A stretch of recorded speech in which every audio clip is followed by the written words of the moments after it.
Well, we got us a package from San Diego. Let's open it up. I think y'all will like it. It's a bunch of new window felts and some swag from Rubber the Right Way. It's a nice little play on words.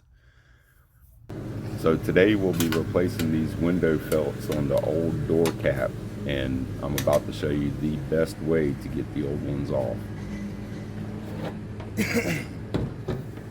One of the best ways to do it is with the Dremel tool.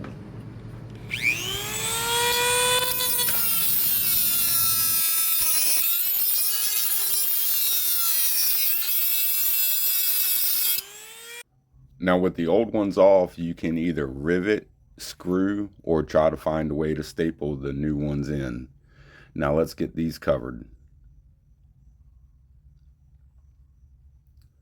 I appreciate you watching that custom show. Here's two door caps that have been covered. They got the chrome strips put back on them, leather on the bottom, Alcantara going all the way up top to match the rest of the interior. And here are the ones that I need to finish off. If you enjoyed this video, don't forget to like, subscribe, and hit that notification bell for more transformations. See you next time on that.